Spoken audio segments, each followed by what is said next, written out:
Hey everybody, welcome to the 6th episode of the Teenology Podcast, where teens make sense of the world that they are about to change.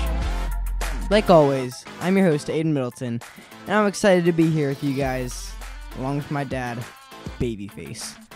You know, that actually is kind of a compliment, because even though I'm kind of oldish, You are old. I have a baby face. And do you also know, young buck, that Babyface is a legendary R&B singer in the 90s? Yeah, he's probably better singing than you. Yeah, he absolutely is a better singer than me.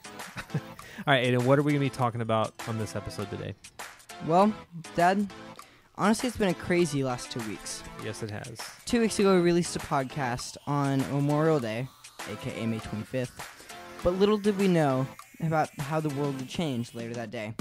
That evening, a black man by the name of George Floyd was killed by a white police officer who had his knee on Mr. Floyd's neck.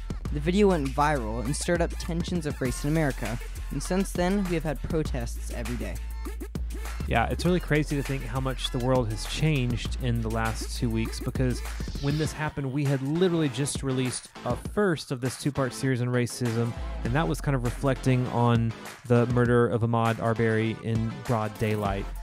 And then all of a sudden, this happens, and the world has changed significantly since then.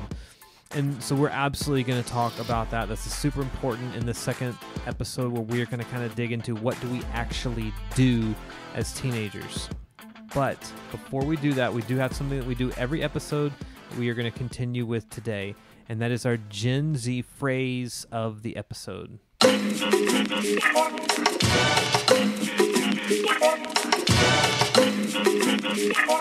All right, Aiden, for today's Gen Z word, we kind of have one that's a little bit in line with what we're talking about right now. And the word I want you to explain to us is facts. When people say facts after somebody has made a statement about something, what are they doing with that? Well, it basically means that they're agreeing with them. So if you're like, oh, dude, Chick-fil-A is definitely the best fast food restaurant, and they're like, facts, that means, yeah, you're telling the truth. Yeah, so whenever I say something that you like, you can just say, man, that's facts. Yeah. All right, folks. Well, we are about to drop some facts today. Let's get right into it. Alright, so last week we talked about what does the Bible say about racism, and if you haven't listened to that one yet, I highly recommend going and listening to that. Today, however, we are going to talk about what I, as a teenager, can do to help stop racism. So what we're going to do is we are going to take one scripture that is pretty well known, and we're going to kind of break it down into 3 parts that's going to help us know what to do and how to act and what to say to help us fight racism. And that scripture is Micah chapter 6, verse 8. And it says, "He has told you, O man, what is good. And what does the Lord require of you but to do justice and to love kindness and to walk humbly with your God." Alright, so can you start talking about that last part of the verse, walking humbly with your God? Yeah, I think this is an important place to start. And here's kind of how I want to make humility practical. Is that humility listens. It seeks to understand before it seeks to be understood. So what that means is really this, is it says, I want to understand another person's perspective before I start sharing my perspective. So this could be with your mom and dad. This could be with a teacher, a classmate, a teammate, whatever it is. But the point is, I should listen first. Kind of like your grandma probably used to say, you got 2 ears, you got 1 mouth. You should listen twice as much as you talk. But it's kind of hard to know what someone else is going through if we don't ask or if we don't listen.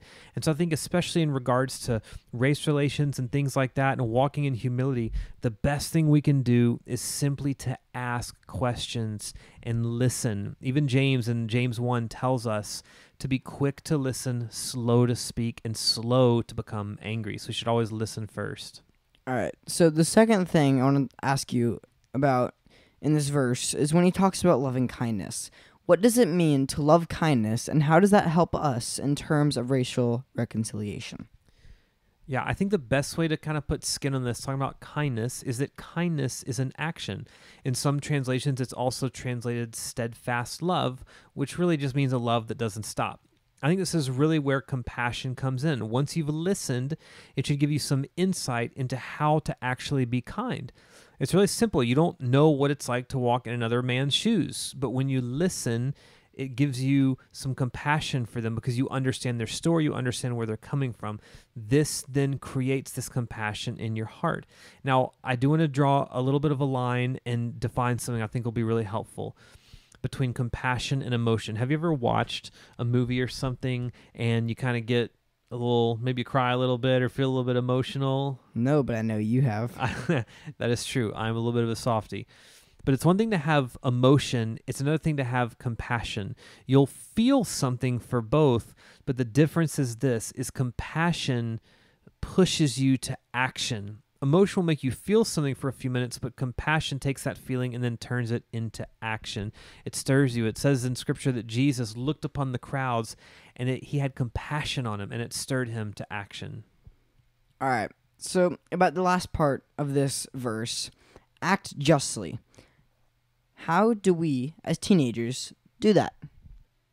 Yeah, so this is kind of where we get really, really practical, right?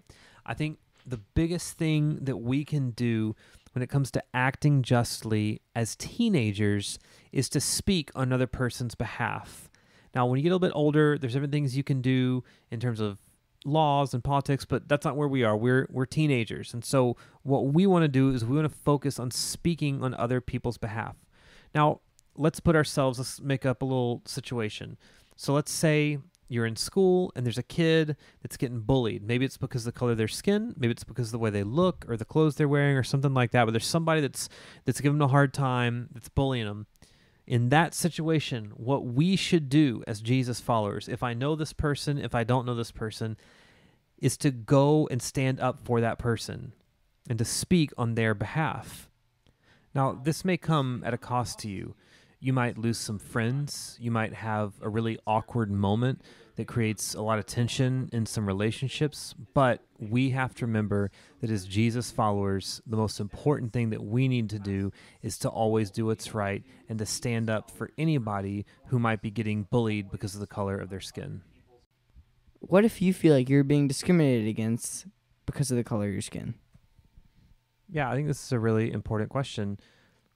I think the biggest thing that we need to do, first of all, is you need to go tell a parent, a teacher, a pastor, a youth pastor, and understand that you have allies that are on your side, whether they have the same skin color as you or not. You have people that love you and care about you. And so it's important that you do say something if you do feel like you're the victim of some sort of discrimination. All right, that was good. You got any last thoughts on this? Yeah, I think it's really just simply this. I think it's a goal I want for all of us is to be someone who's safe. And what I mean by that is that people feel like they're safe when they're around you, that you're not going to talk about them, that you accept them for who they are, and that you love them, that you're authentic with them, and that we are people as Christians that speak life, and we want people to feel like, man, they can do anything that they want to, that God's calling them to do when they're around us, because we're so full of encouragement and that we're safe people. I think when I think of Jesus, I think that he was a person that was safe and that people felt encouraged by. Yeah. All right, so can you give us a short recap for us, like a few pointers? Yep, so I'm going to read the scripture one more time. He has told you, a man, what is good, and what does the Lord require of you, but to do justice, to love kindness, and to walk humbly with your God. So first thing we want to do is humility listens. It seeks to understand. The second thing is that loving kindness leads us to compassion for people. We want to understand. And then thirdly, acting justly involves speaking up for people, even if it's uncomfortable or awkward. Listen, life can be overwhelming. And when you look at everything going on in the world right now with a global pandemic, and some of you guys may have parents or friends' parents that have lost their jobs, there's an economic crisis, and now we have all of this racial tension flaring up. It's easy to get discouraged. It's easy to get hopeless. But what we want to challenge you to do is to always put your hope and your trust in Jesus so that you can have hope even when it looks like there's no hope in the world. Thank you. That was really helpful, and I hope it helped you guys as much as it helped me. You guys know how we do things. We keep it no cap on the Teenology Podcast. I hope you guys enjoyed the second episode of our two-part series on racism. We don't only want to talk about it, we want to be about it as teenagers.